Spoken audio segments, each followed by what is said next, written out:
A lot of times people in mental health, they learn it and they read it, and they talk to people, but they're not doing their own work of healing. And so they're not all that happy. They just have a high IQ and privilege. Something in your environment is reminding you of that wound. It doesn't mean you've gone all the way backwards. It's not a huge regression. It's just a little adjustment, a little tweak, and it will be very easy to deal with now because you did all that work. Right? I don't think we can control what we are thinking or the thoughts that come in. I don't think we weird stuff all the time. Try not to think of a pink elephant right now. Hey there, it's Sandee Sgarlata. Get ready to dive deep into incredible stories of people who've taken life's challenges and turned them into a roadmap to happiness. On this show, we're not just talking about overcoming obstacles. We're uncovering the real, gritty secrets to living a life filled with peace, joy, and genuine happiness.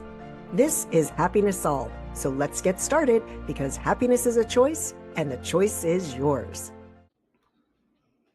Dr. J.J. Kelly, the punk rock doc. So excited to have you on today. I've been looking forward to this interview because it just seems like you are so much fun. And I love talking to really fun people. It just makes my time more enjoyable here. Yeah. Thanks for having me.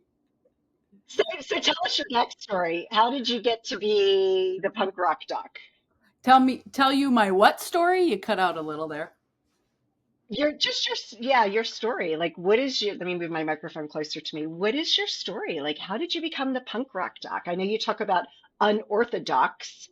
That's your company name. And so dive into that. That was because the people that I had trained in emotional intelligence skills of all ages were way more emotionally intelligent and happy than any of the doctoral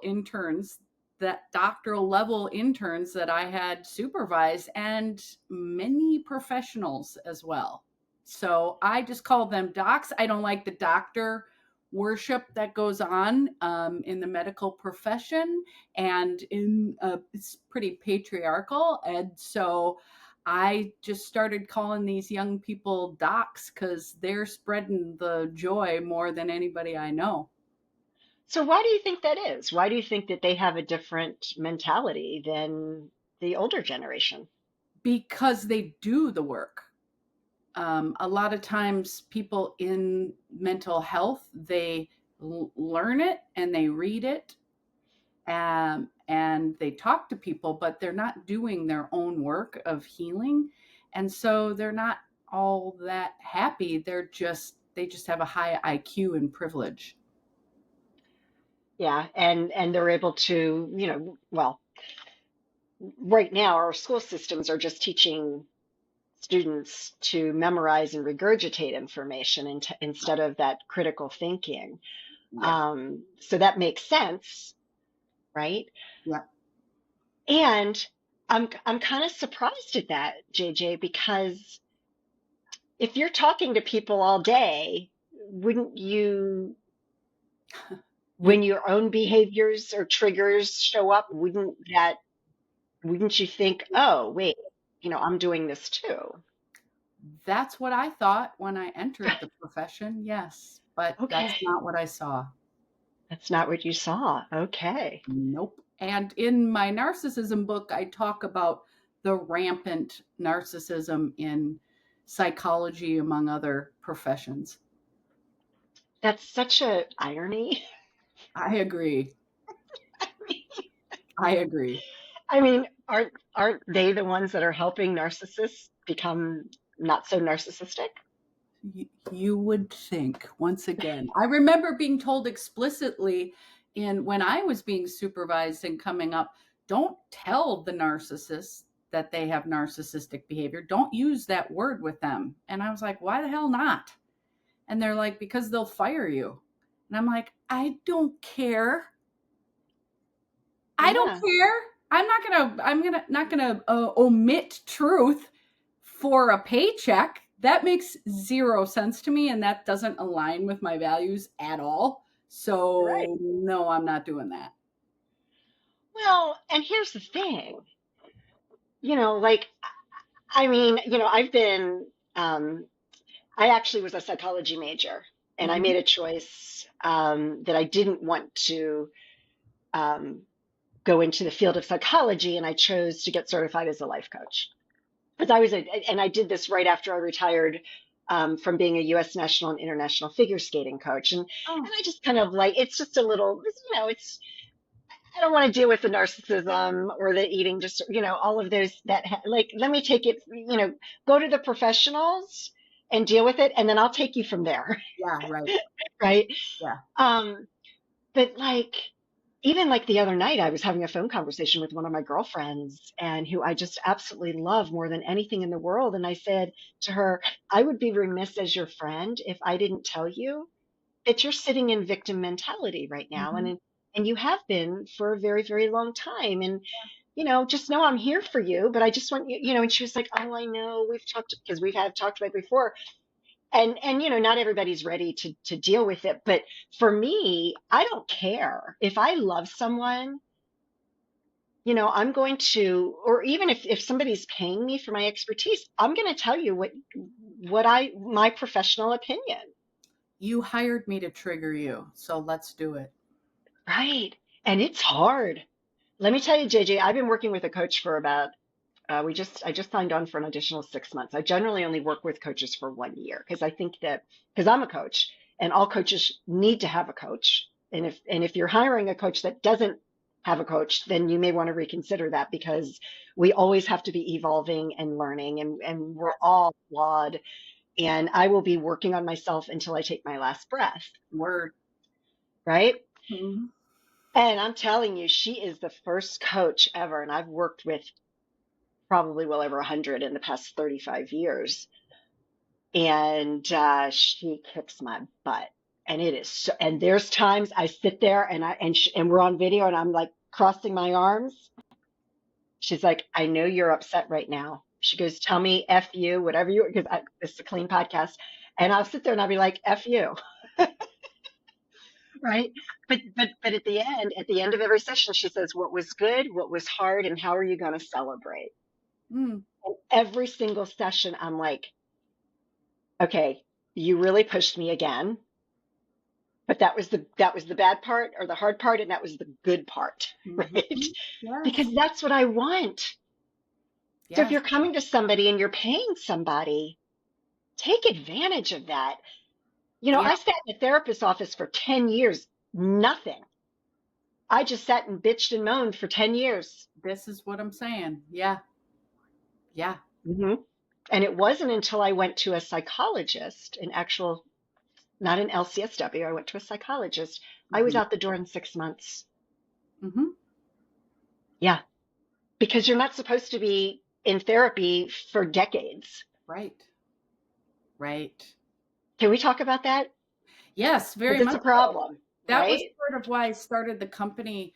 And, I did group practice for like 14 years and learned and learned, and that was great. And then I did private practice for a couple of more. And then I was like, oh, I don't like this system at all. Um, and there were many parents that would pay me several grand a month for years. They were happy to do that. And I believe that teaching kids, but everybody, corporate execs, whoever wants to hire me, I teach them the skills in 8 weeks, and then they can go about their lives using the skills that that I've taught them, and then they can make their lives better and have more joy and find their blind spots themselves. Yep. You don't need me forever. No, no, we don't. Hmm. And I worked with a therapist last year for the first time in probably 20 years. I had not, since I left that psychologist's office. And it was just because I was going through some things. And I was like, this would be a good idea. And it was good for maybe the first 3, 4 months. And we got to the fifth month and I was like, I got nothing for you. And she goes, this is a beautiful day for me because I don't want you to be with me forever. And I was like, oh my God, I love you. And I wanted to just to like still continue working with her just to have that relationship. But you have to move on. And that was like, that's the way. it needs to be. Yep. So we understand why the professionals are not doing that, right? Because maybe it is about the money for them. And if that's your case, then okay, we all have to get paid. But why is it that people, is there a psychological reason for that where people just don't want to do the work, where they've got these blocks and they refuse to look at it? What is that? Sure, that's fear. We Okay. all have resistance to going to look at the what people call the shadow side. I mean, everybody's got light and dark in them. I go after the dark bits because it's better if we say it out loud and laugh about it and change it than hide it and it festers and then it leaks out in some weird way that causes messes and we regret it and feel shame later. So we have to do that work where we talk about the ugly bits or the perceived mistakes and the things that we have shame about. That all that work has to be done and nobody loves it. They No. It's just there's no way to get to the other side, get through that tunnel and get to the other side without doing it. We can't heal or change what we won't look at. That's not how it works. Yeah. Yeah. And it's a practice. Oh, absolutely. It is cannot just be read about. You have to do it over and over and over again. And the first time, it's scary as all get out. And the 20th time, not so much. Right. And what I like, the work that I've done with my coach over the last year is just dealing with certain areas where I'm triggered. Mm-hmm. Because I literally was of this like limited mindset Yes. that, oh, I dealt with that. And then all of a Right. sudden it keeps coming up, Right. right? Yes. And how do I deal with things when they keep coming up? And I thought I dealt with it, Mm-hmm. but it's just You a did. trigger. Like, You did deal with it. It's just right. like we continue to grow and heal, and it morphs into things that are adjacent but not the exact thing. And then we think, oh, I did that, but this is a new form of it, or I'm vulnerable today, or it's just coming up again because it needs a little tweak. So how do you advise your clients to make that tweak when you're like, wait, I've dealt with this childhood trauma. Why does it keep coming up? Well, it's not done. It's just Not not done. done. And it's we've done that. We did the work on the childhood wound. And so you're never going to have to do all that again.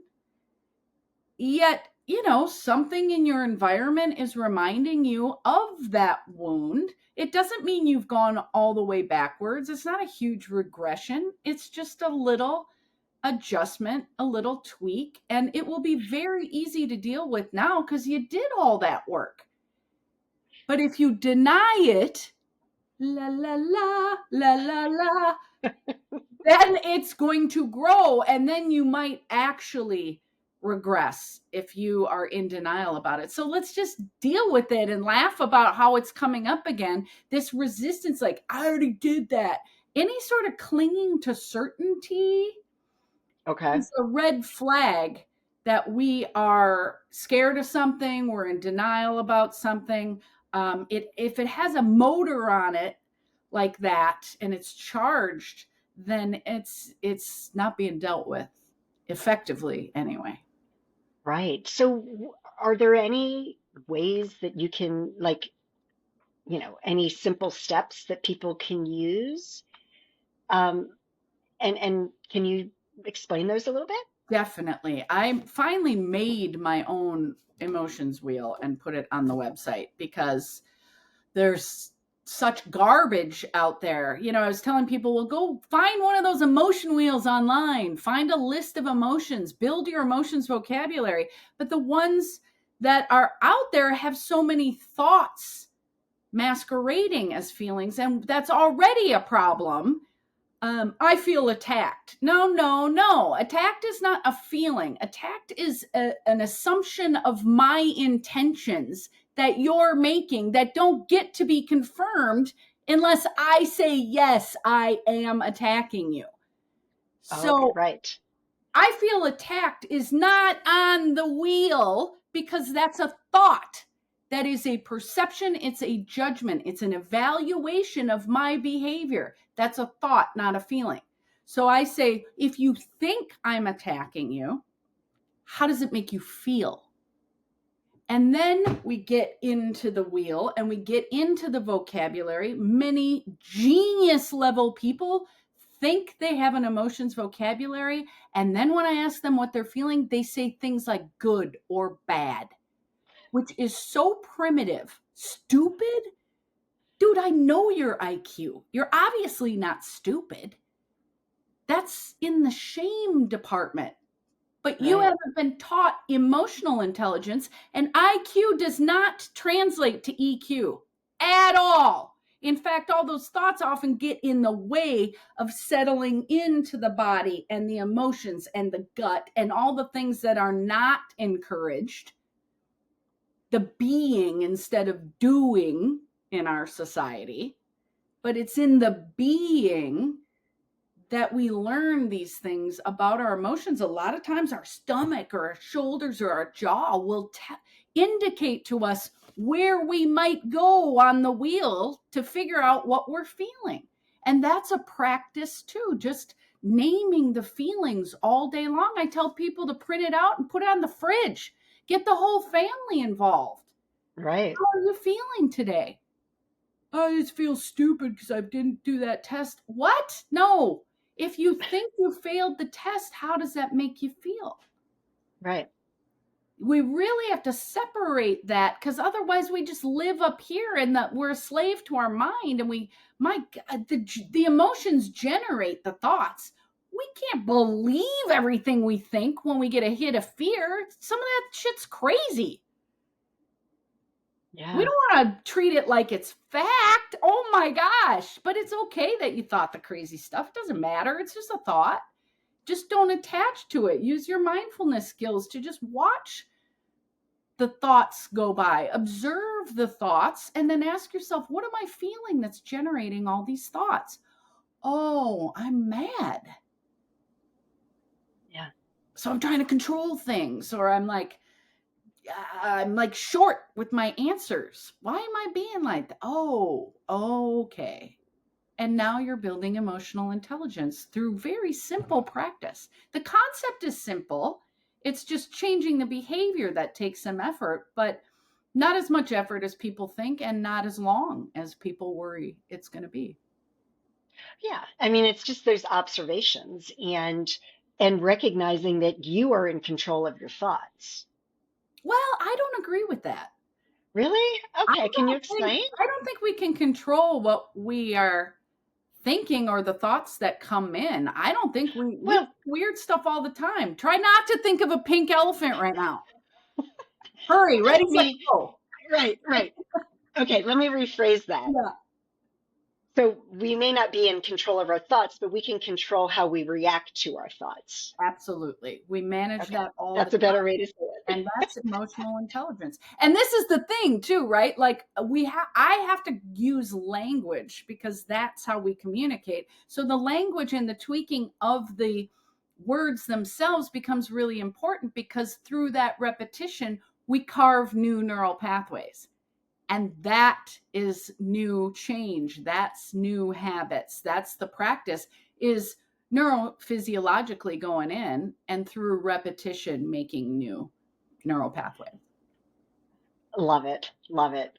And that's what I've been through the work I've done with my coach is being able to look at things with neutrality. Mm-hmm. Suspension of certainty is what I Like, say. Yes. okay, I Yes. I just use neutrality because I'm like, okay, let's really think this through. Right. It's the observer stance. I'm Yeah, noticing what I'm thinking. I'm noticing what I'm feeling. I'm not attaching to it.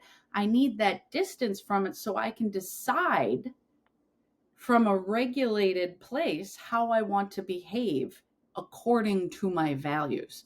Because when I behave, right. when I'm emotionally activated and I make a choice of action, then That's the stuff that usually bites us in the ass later. And then we got messes, we got shame, we got to go clean it up because we weren't Right. acting in alignment with our values because we were reacting to an emotion we didn't validate or name enough to manage effectively.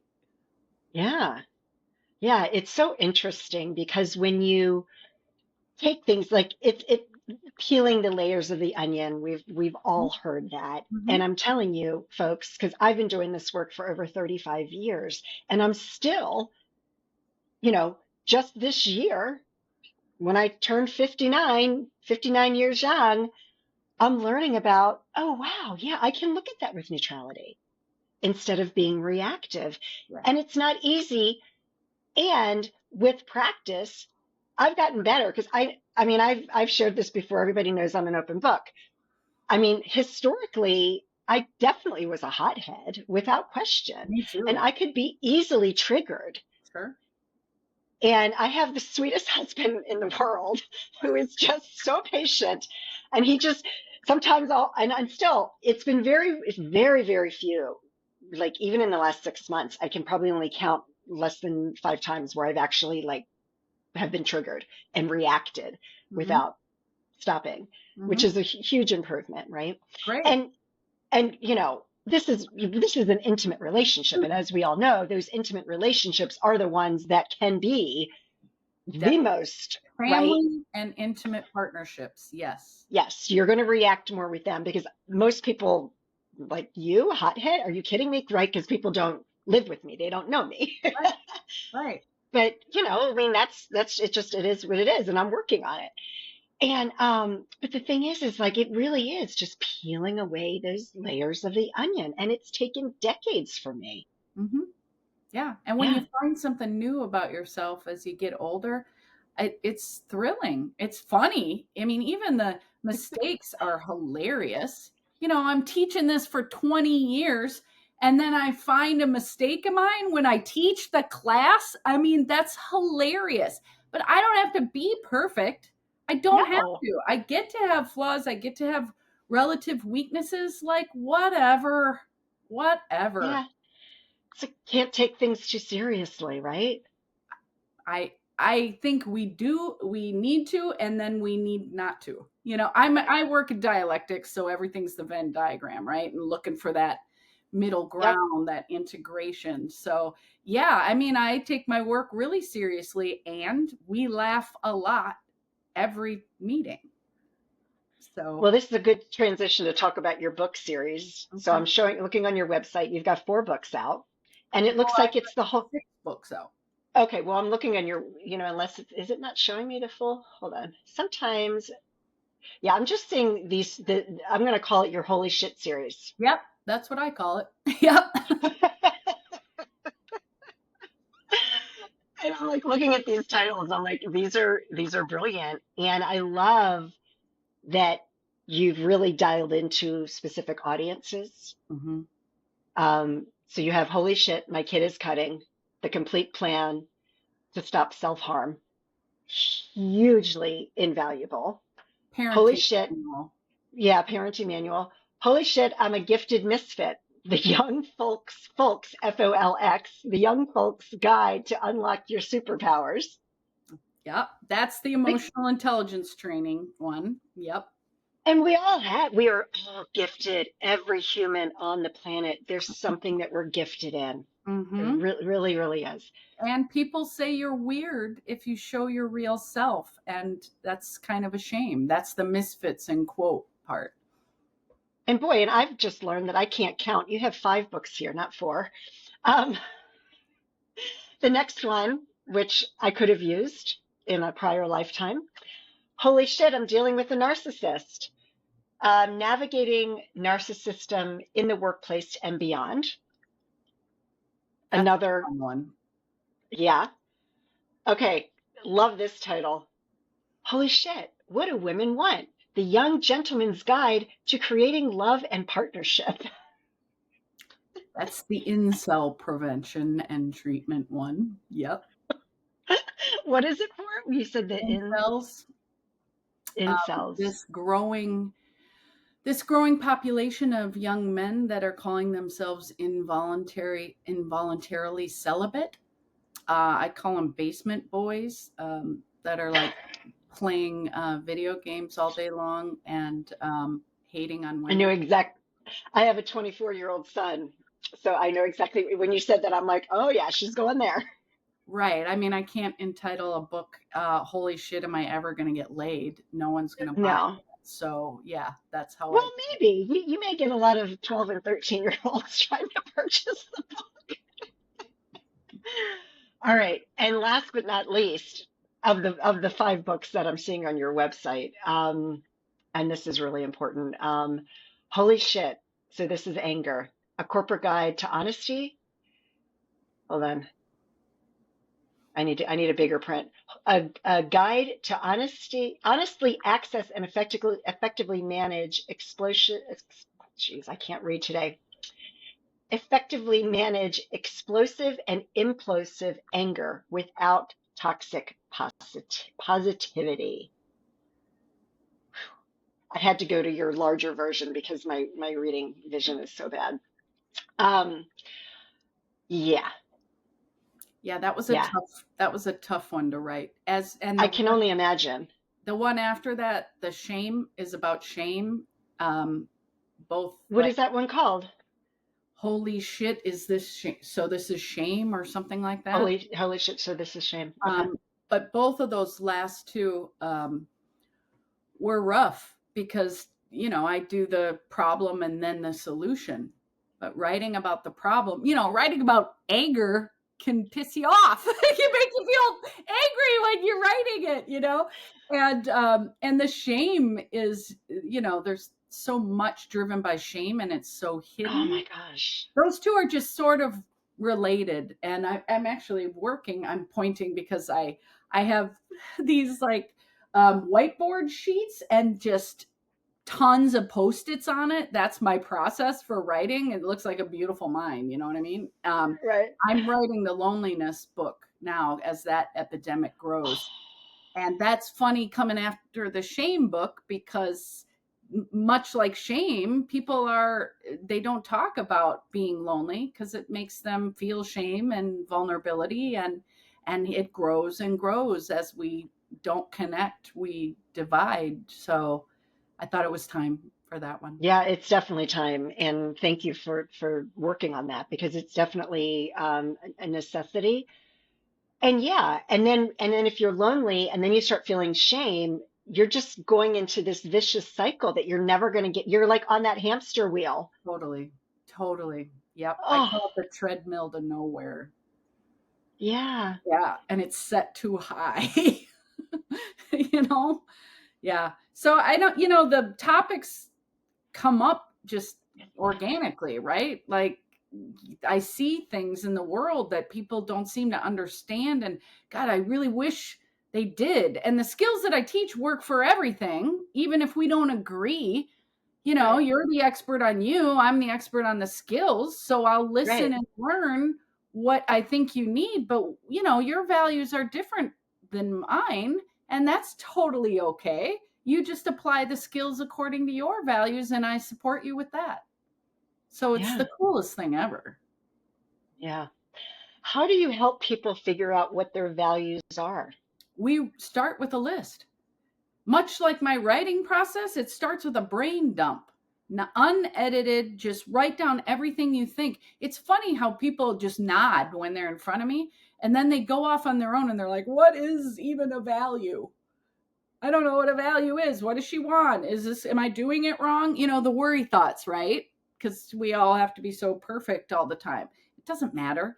You just write the values list, and then you'll find when you get them all written out that they kind of collapse into each other. Like, meaning, I don't know, like maybe honesty or truth can go under the overall value of courage, something like that. You can see how you'll end up with kind of a top 5 of your values because a lot of them mean the same thing and there's an overarching theme. So when you get that top 5, when we get that top 5, then we talk about that And then I have them do 2 more columns, which is the second column is current behaviors that you engage in that don't match your values.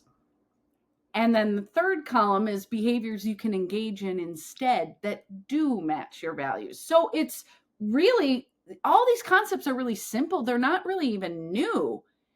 We just have not gotten besties with them. We just say them, but we don't enact them in our lives. But when you've got that kind of thing, that 3-column thing in front of you, you're like, whoa, I got to like tighten up my behaviors a little bit. I might need to work on how much I treat my worry thoughts as fact and how much that does not work the way I want it to. And Right. here's what I can do instead. It's right in front of you. So now you're prepped for the next time the same thing happens. You can choose the new behavior.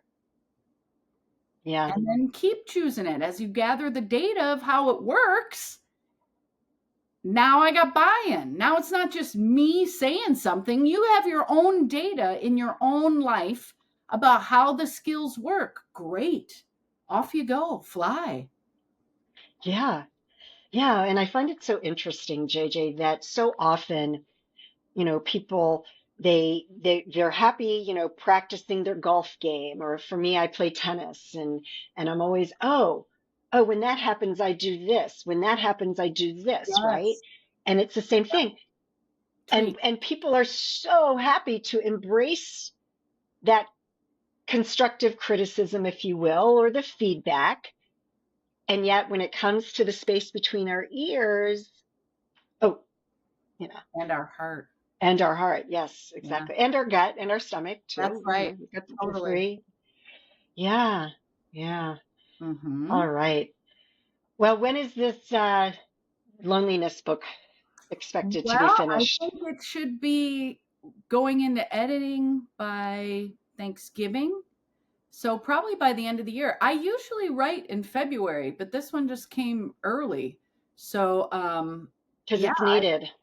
I guess, yeah, I just follow the flow of that kind of energy. Yeah. Oh, So I just got chills. Like, ooh, yeah. yeah. Yeah. So Yeah.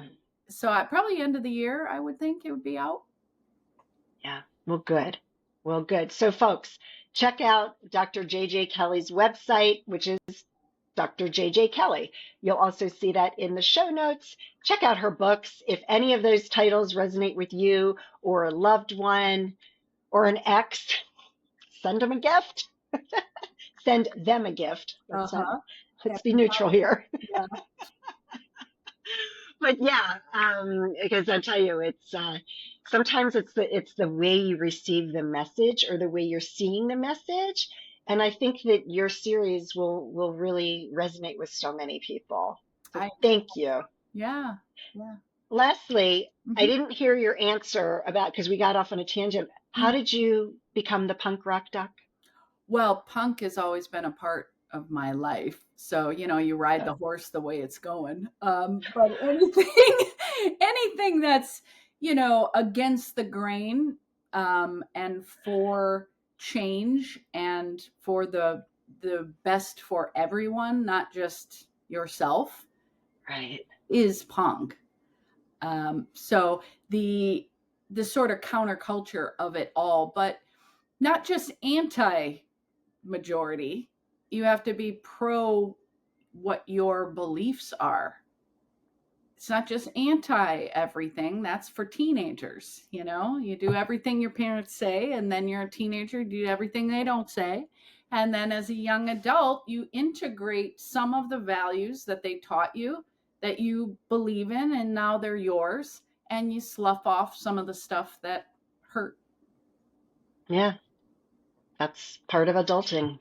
Yep, and that's the Venn diagram again, the dialectics. I wish Right. my Yeah. wish is, well, I got lots of wishes. Having it in schools is one, and that's Yeah. hard bureaucracy wise.